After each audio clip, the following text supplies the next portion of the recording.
नमस्कार। आज मैं फिर आपके सामने क्राइम की एक और घटना जो मेरे समय में जब मैं एसएसपी मेरठ था तब घटी थी वो लेकर आया हूँ। बात 10 जुलाई 2018 की है। थाना लिसाड़ी गेट, जनपद मेरठ। एक व्यक्ति Arshad son of Khalid, resident of खजूर वाली गली के सामने श्याम नगर लिसाड़ी गेट, ये थाने पर आया। थाने पर जो डे अफसर मौजूद थे उन्होंने आने का कारण पूछा। इसने बताया कि साहब मेरी पत्नी कल शाम से ही गायब है और मुझे अपने सालों 2 सालों का नाम बताया, मोहसिन और वसीम, जिनके पिताजी का नाम था सलीम। ये रहने वाले हैं 2606/2 गली नंबर 12, तारापुरी, ब्रह्मपुरी। इसने बताया कि साहब हमारे इन दोनों सालों ने मेरी पत्नी को गायब कर दिया है। मैं अपनी पत्नी के सिलसिले में वहाँ पूछताछ करने गया था। मेरे साथ बड़ी बदतमीज़ी की, मुझे घर से भगा दिया और मुझे अपनी पत्नी से मिलने नहीं दिया। ये पूछे जाने पर कि आपकी पत्नी क्या ससुराल में मौजूद थी, तो उसने बताया कि सालों ने कहा कि मेरे यहाँ पत्नी नहीं है, तुम जानो तुम्हारा काम जाने। हमें इससे हमारे यहाँ ना वो आई है ना हम उसके बारे में कुछ जानते हैं। इसी बीच थानाध्यक्ष मोहम्मद असलम भी आ गए। उनके सामने भी ये बात लाई गई कि इसकी पत्नी गायब है और इसको शक है, ये बइस्तबा लिखाना चाहता है अपने 2 सालों को। इसका कहना है कि हमारे सालों ने ही मेरी पत्नी को गायब किया है और वो अब मुझसे मिलने भी नहीं दे रहे हैं। कहा गया भाई महिला का मामला है, फ़ौरन इसमें मुकदमा लिख लिया जाए। थाना लिसाड़ी गेट पे क्राइम नंबर 899/18, धारा 364 और 120B आईपीसी में मुकदमा पंजीकृत किया गया। अपहरण और साक्ष्य को मिटाने के संबंध में, अपहरण की साजिश के संबंध में दोनों मोहसिन और वसीम के विरुद्ध ये मुकदमा कायम हो गया। एफआईआर की कॉपी लेके अरशद अपने घर चला गया। अगले दिन वो स्थानीय सभासद को लेकर और कुछ और पत्रकारों को भी लेकर वो थाना लिसाड़ी गेट पहुंचा। वहाँ उसने हंगामा शुरू कर दिया कि साहब मेरी बीवी परसों शाम से गायब है, पुलिस में मैंने एफआईआर करा दी, ये एफआईआर की कॉपी है। अभी तक न तो पुलिस ने उस घर की तलाशी ली है, न अभियुक्तों से कोई पूछताछ की है। मैं परेशान हूँ, मुझे बार बार जान से मारने की धमकी मेरे साले दे रहे हैं। इस तरह की बात करते करते उसने थाने पर हंगामा खड़ा कर दिया। आरोप लगाने लगा कि पुलिस मिल गई है। ये भी आरोप लगाने लगा कि मेरे सालों से पुलिस वालों ने पैसा ले लिया है, इसीलिए कोई कार्रवाई नहीं है। ये बहुत ही सामान्य आरोप है। मैंने कल भी आपको बताया था कि साहब मुलजिम खुलेआम घूम रहे हैं, मारने की धमकी दे रहे हैं, गवाहों को धमका रहे हैं, पुलिस कोई कार्रवाई नहीं कर रही है। अब तक पुलिस ने कोई तलाशी नहीं ली, किसी से पूछताछ नहीं की। वही सारे आरोप हर बार पुलिस पर लगते हैं, पैसा ले लिया है, उनकी तरफ से बात कर रही है, इस तरह की बातें वहाँ होने लगीं। इस बीच में जो पत्रकार खड़े थे उस हंगामे का वीडियो बनाते रहे। फिर उसके बाद उसने रोना पीटना शुरू कर दिया कि साहब मेरी पत्नी को पता नहीं इन लोगों ने कहाँ रखा है, उसको खाना दिया है कि नहीं दिया है, और कितना मारा पीटा होगा इसका भी पता नहीं है। इंस्पेक्टर ने पूछा कि क्या रंजिश है, तुम्हारे साले क्यों तुम्हारी पत्नी को गायब करेंगे या क्यों उसके साथ इस तरह का व्यवहार करेंगे। अरशद ने बताया कि रुबीना जो है मुसलमानों में ऊंची जात से संबंधित है, उससे संबंधित है, बड़ी जाति की है और मैं कसाई हूँ, इसलिए और हम लोगों ने अपनी मर्ज़ी से बिना घर वालों को बताए हुए, बिना घर वालों की सूचना के और बिना उनकी मर्ज़ी के हमने निकाह कर लिया था, इसलिए ये लोग मुझसे तभी से जलते हैं और शादी के बाद से कभी भी रुबीना मायके नहीं गई। इधर 1 महीने में इन लोगों ने उसे 2 बार बुलवाया। वो गई वहाँ राजी खुशी से रही, सबसे मिली, बहुत दिन बाद मिलने गई थी और लौटकर उसने ये बताया कि वहाँ इन लोगों ने बुलाया, बात समझ में नहीं आ रही है, सभी लोग बहुत खुश थे। ये नहीं समझ में आ रहा है कि अचानक इतनी खुशी, जो मुझको गाली देते थे, मारने की धमकी देते थे, क्यों इतना खुश हैं। और इस बार भी यानी परसों जब वो गायब हुई है तो ज़रूर कोई न कोई उसे बुलाने आया होगा। उसका मोबाइल भी गायब है, नहीं तो ये पता लगता कि साहब ये किसने उसको वहाँ से बुलवाया था। वो वहीं गई थी और फिर वहीं से इन लोगों ने उसको गायब कर दिया। आरोप गंभीर थे और बात भी, उनके आरोप में दम भी था। इसलिए इंस्पेक्टर असलम ने अपना सारी फोर्स को बुलवा के और कहा कि सभी लोग चलिए आप अभी तलाशी लेते हैं, वरना ये जितना हंगामा इसने किया है, कोई बात गलत हो गई हो जाएगी तो फिर इसी जो रिकॉर्डिंग की है इसने, जो इसने इतना ड्रामा किया है थाने पर, इसका सहारा लोग लेंगे। पूरी पुलिस फोर्स तारापुरी में रूबीना के मायके पहुंच गई। ब्रह्मपुरी थाना क्षेत्र में तारापुरी कॉलोनी है, वहाँ पहुंच गई। वहाँ घर पर उसके अरशद के दोनों साले मिल गए, मोहसिन और वसीम। पूरे घर की तलाशी ली गई, कहीं भी रूबीना नहीं मिली। छोटा सा घर, कोई बहुत हवेली भी नहीं थी बड़ी, लेकिन रूबीना का कोई पता उस घर के भीतर नहीं था।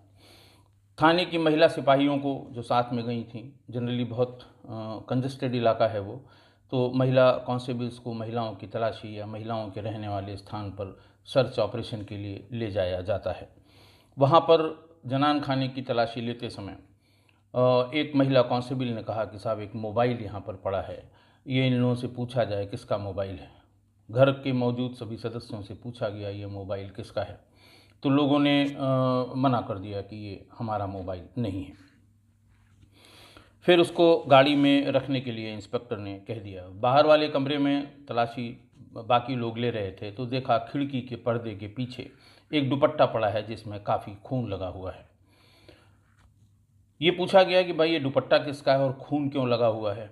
फिर घर की महिलाओं ने इनकार कर दिया कि ये ना हमारे यहाँ का दुपट्टा है, ना हम लोग इसे जानते हैं कि ये किसका दुपट्टा है और खून कहाँ से लगा है। दोनों सालों को वहीं पर हल्का हल्का गर्म किया गया। दुपट्टा और उसमें खून लगा हुआ, खिड़की के पीछे छिपा कर रखा हुआ, ये जो इशारा कर रहा था वो इशारा सब समझ रहे थे। किसी को कोई शक नहीं था कि जो कुछ हुआ है इसी घर में हुआ है। उन दोनों को वहीं पर थोड़ा बहुत गर्म किया गया और गाड़ी पर बिठाकर थाने पर लाया गया। इस बीच में अरशद वहीं थाने पर बैठा रहा कि अभी पुलिस सर्च करके आएगी, कुछ न कुछ पता लगेगा और हमारी पत्नी की डेड बॉडी का हो सकता है वहीं बरामद हो जाए। कुछ इस तरह की बात वो सिपाहियों से करता रहा और वहीं बैठा रहा। उतरते ही पहले तो मोबाइल, अरशद वहीं मौजूद था, मोबाइल निकाल कर इंस्पेक्टर ने पूछा कि ये मोबाइल किसका है। उसने फ़ौरन बताया अरशद ने, अरे ये तो रूबीना का मोबाइल है, कहाँ मिला साहब आपको? तो उन्होंने कहा उसके घर में मिला है। फिर वो दुपट्टा निकाला गया, उससे कहा गया कि ये दुपट्टा किसका है? अरे फिर वो दहाड़े मार कर रोने लगा अरशद कि ये तो रूबीना का दुपट्टा है और उस दिन जब वो घर से गई थी तो यही दुपट्टा पहने हुई थी, ये इसमें खून कैसे लग गया है? देखिए मैं बार बार आपसे कह रहा था कि इन लोगों ने उसकी हत्या कर दी है। खून का मतलब है कि उसकी हत्या हो गई है और अब हर हाल में इसकी बरामदगी होनी चाहिए। लाश कहाँ पे इन लोगों ने छिपा कर रखी है? फिर वो कहने लगा कि साहब ये दोनों मोहसिन और वसीम, ये दोनों बहुत ही कर रहे हैं, इतनी आसानी से पूरी बात बताने वाले नहीं हैं, इनके साथ ज़रूर कड़ाई की जाए। कड़ाई नहीं की गई तो ये लाश बरामद नहीं होगी।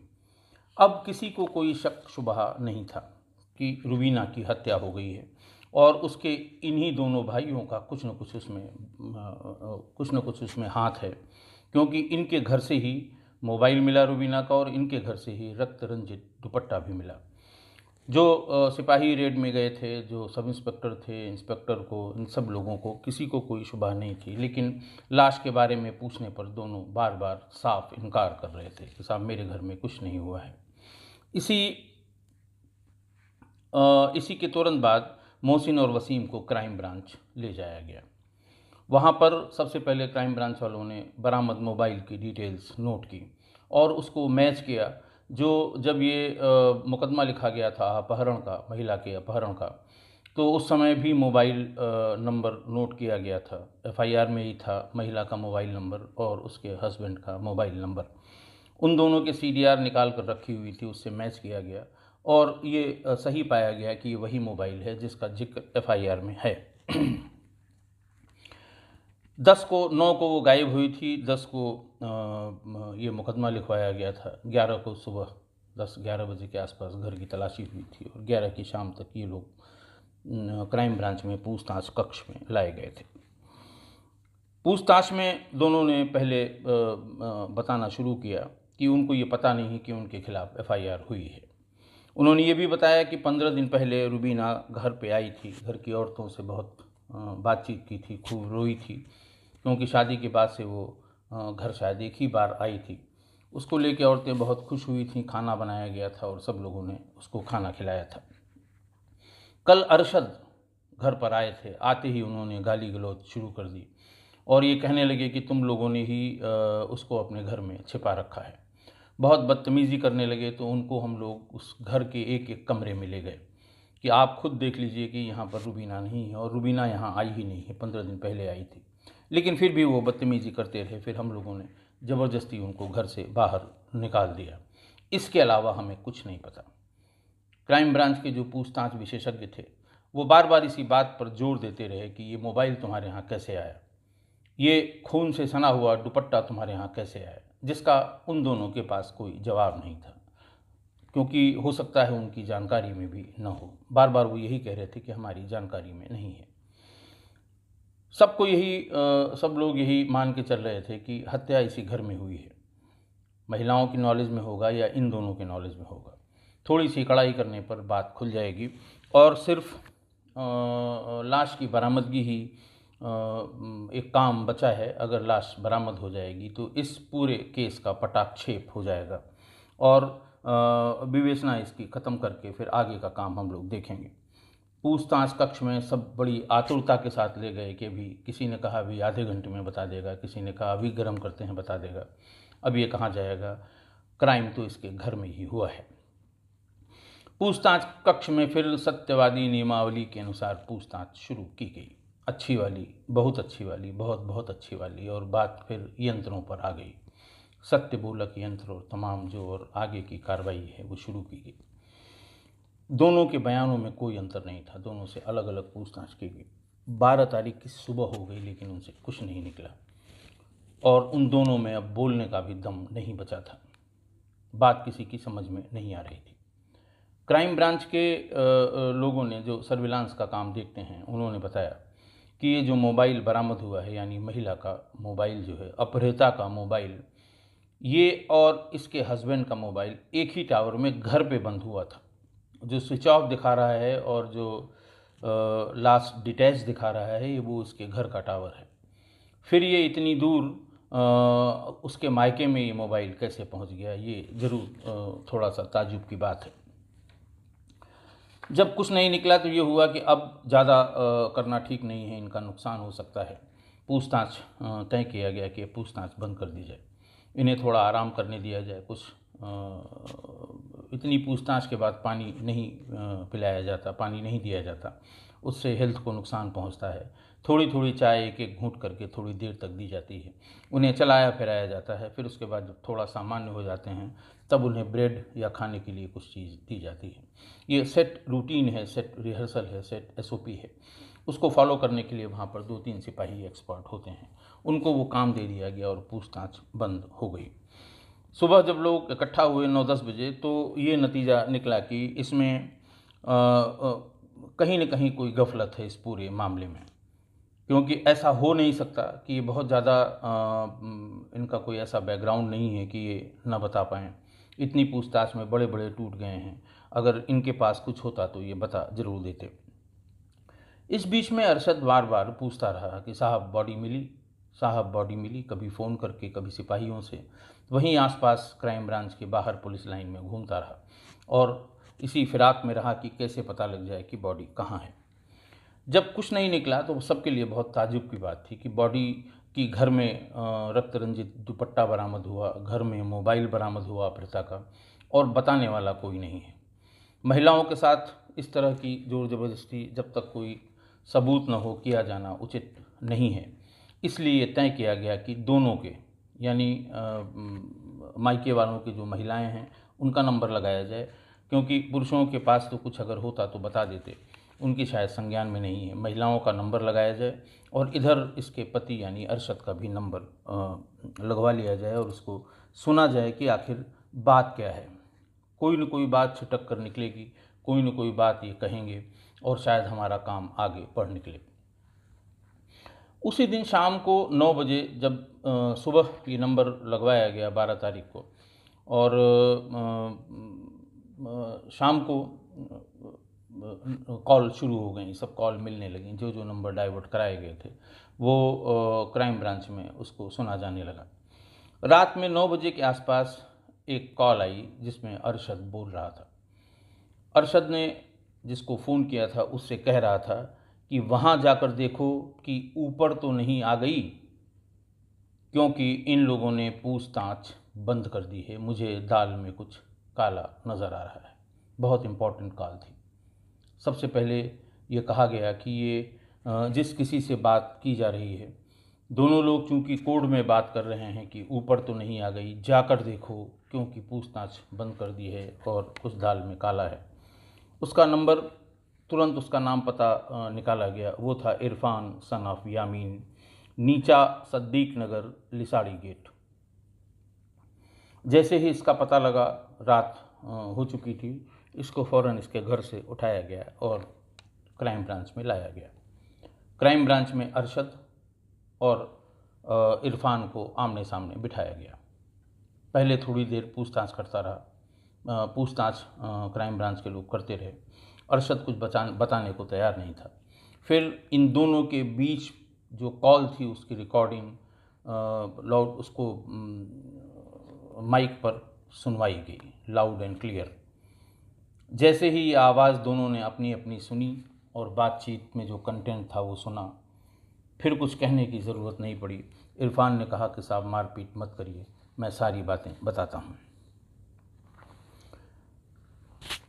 उसने कहा कि पहले तो चलिए, जिस सिलसिले में ये बात हो रही थी कि जाकर देखो ऊपर तो नहीं आ गई है, वो मैं करा दूँ। ये बॉडी जहाँ पर हम लोगों ने फेंकी है, चल के पहले वो बरामद कर लीजिए। दोनों को, अरशद को और इरफान को, गाड़ी में बिठाया गया और उन्हें ले जाया गया भावनपुर थाना क्षेत्र में। गढ़ रोड पर एक काली नदी है। उन्होंने वो जगह बताई कि साहब यहाँ पर हमने अपना टेम्पो खड़ा किया था और यहाँ से ले जाके इस जगह पर फेंका था। वहाँ पर लोगों को उतारा गया, जेसीबी मंगवाई गई और 15-20 मिनट में कम्बल में लिपटी हुई रुबीना की लाश बाहर निकाल ली गई। सभी लोग हतप्रभ थे और सब अरशद और इरफान की तरफ देख रहे थे। बॉडी निकाली गई, उसका पंचायतनामा किया गया, पोस्टमार्टम कराया गया। पोस्टमार्टम में death due to antemortem injuries आया। बहुत ढेर सारी इंजरीज उसके सर पे और शरीर के दीगर पार्ट्स पर आई हुई थी। फिर दोनों को फिर लाया गया कि आखिर ये किस्सा क्या है, कैसे वो वहाँ बरामद हुआ, कैसे तुम यहाँ बता रहे हो, कैसे ये